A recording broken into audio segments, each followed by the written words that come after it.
Welcome back to CLNS Media World Headquarters in Boston. My name is Mike Petralia. I'm joined by the one and only Jimmy Toscano. What's up, Mike? How you doing, Jimmy?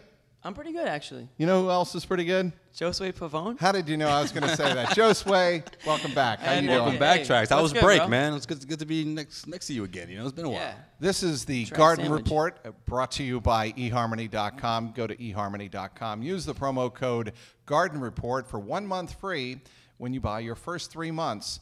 Again, eharmony.com, promo code Garden Report. Okay, guys, let's catch up on the Boston Celtics. The All-Star break is out of the way, and the Celtics don't have a lot of time to get their momentum, get their swerve back on, as it were, the way they were playing the first half of the season. It looked like they were running away with the Eastern Conference, but certainly they stumbled into the All-Star break with 3 straight losses, 4 losses in 5 games.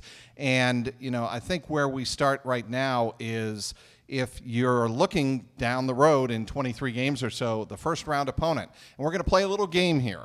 Okay. Best first-round matchup, like worst first-round matchup. We'll start with right. you, Jimmy. All right. Well, so the interesting thing is Celtics could be 1, 2, 3, right? I Absolute- hope that they're not going to end up 4. That would be pretty I don't think they're discouraging. going to fall that far. There's a lot of They're teams. 40 and 19. Yeah, a lot of teams in the mix right now. Off the first team that came to mind that I don't want them to see, Milwaukee Bucks. I like the way the Bucks have been playing since they axed Kidd, which has just been so long overdue. I just never liked Kidd as a coach for them.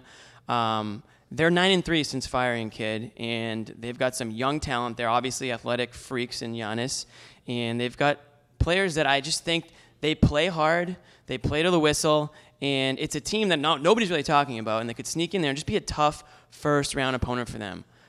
There are a few other options. I'm sure you guys will get into them, but that's my team that I don't want them to see. Who would you ideally like to see them play? I mean, there's 5 teams. We should mention these teams right now as they stand. Sure. Wizards are right now currently seated 4th. Then it's the Pacers, the Bucks. 76ers are 7th, and that's rounded out by the Miami Heat in the 8th spot right now. Okay, and then you get the Pistons kind of on the outside looking Yeah, in. I'm assuming that the Wizards aren't a first-round opponent, so we'll operate under that assumption because I think that the Wizards will end up 4 or 5, and I think the Celtics will end up 1, 2, or 3.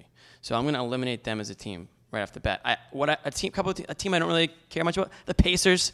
They're a team that I just don't think many teams would have much issue with in the first round, and also the Sixers. I know that might be some people not agree with that, but I just think the Sixers are a little bit too young for them to make the playoffs. That's so great for them to just be there, and I think that's exactly what their mentality will be, is just happy to be here. You know, look around at the roster. You've got so many young guys on that team, Simmons, Embiid, a couple of whatever, Saric. You've got guys that they're learning on the run here, and they'll just be happy to be there. And I think it's going to be a quick exit for them, regardless of who they end up with in the first round. Well, what's interesting about that, Jimmy, is that Brett Brown has told us many, many times in the media. Last time the 76ers were in Boston when the Sixers beat the Celtics 1 week after that London fiasco for them and the Celtics' great comeback in London. It was Brett Brown telling us before the game, look, my expectations for this team is not to win the Eastern Conference. We know we're not that good.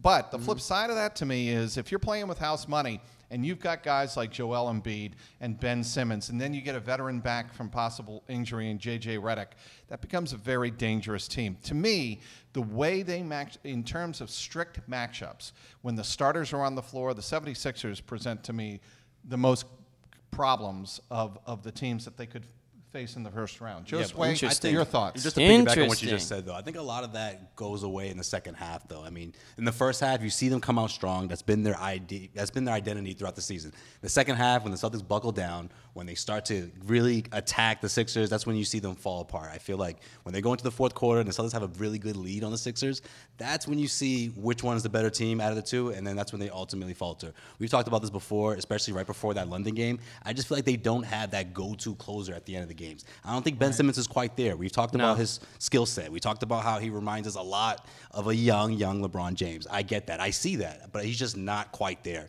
You put him in a first-round series, obviously it's going to give him a lot of experience. But at the end of the day, I say the Celtics have, I don't know, what, 5 games tops against a team like that? Yeah, the thing that's concerning to me and worrisome about the 76ers is J.J. Redick could be that closer, or Saric could be a closer. Somebody you don't expect. when you're double teaming Simmons and or Embiid, and I don't think the Celtics match up very well with either one of those players right now. That is the kind of player that could kill you late in games. But of course, the Celtics are going to have to beat somebody decent at least in the first round, because this Eastern Conference, I'll say this, guys, it is as good as it's been top to bottom in terms of 1 to 8 playoff seeds as I can remember in at least a decade. Yeah, I would agree with that definitely. I mean, the last, like you said, decade, everything's been going on out west, right? LeBron James has stayed in the East, and he's gone to the Eastern Conference Finals every year for the last 20 years, it seems, because he's in the East, and he's the best player in the East. He has been, and he still is. And the West has just been stacked, but slowly but surely, these players have been trickling over.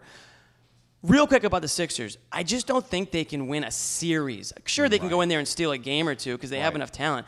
But when you get Brad Stevens and a team when, yes, the Celtics are young as well, but their leaders like Horford and Kyrie, although he's kind of young, he's not, I wouldn't say he's young.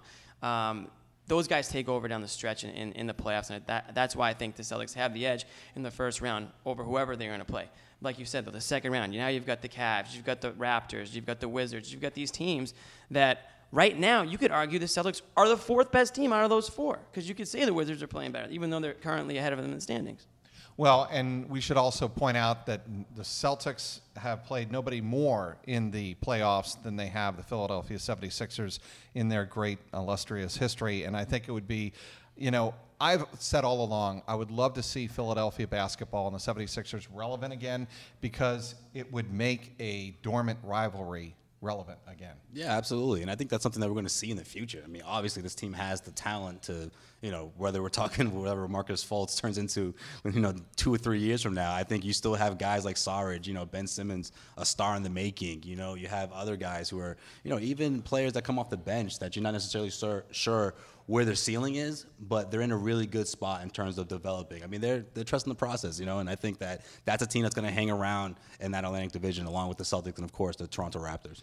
Yeah, for me, though, I just don't want to see Philly fans any happier than they already are. Like, I need Philly to stay miserable. Well, I don't want. That's kind of what's happened to I could care Boston. less how they feel, but I'm just saying what's going to be. Yeah, we used to be miserable. Now it's like not. It's still miserable. Don't get me wrong, but when it comes to sports, you really can make that argument. Philly, I still want to be able to say, like, what miserable fans. Well, they did obviously throw snowballs at Santa Claus and boo Santa. Right. They'll always have that. I still want that to be their identity. They always have that, and having gone to school there and lived 4 years of my life there it decades says a ago. lot of. You know what? That explains a lot, actually. Yeah, it actually does. Explains a lot. Don't worry about the bitterness ever going away from Philadelphia fans. I can vouch for that. Trags, were you a little happy about the Super Bowl? Come on. I'm not, Come on, be no, honest. no. You don't want to go down that road? Let's not go I'm down that road. You're right. Yeah, I'm not going to go down the road of Jason Kelsey, right there, center. Yeah. That was an all-time parade speech. No. That was. It was a little. that was up there. We're going off the rails here. No, yeah, real quick. That was. You could tell that was a player and a fan base that never expected to be in that situation. They were just living in that moment. So that was cool to see. But now, back to being miserable. They'll lose next year, and they'll remind us how quickly last year doesn't matter anymore.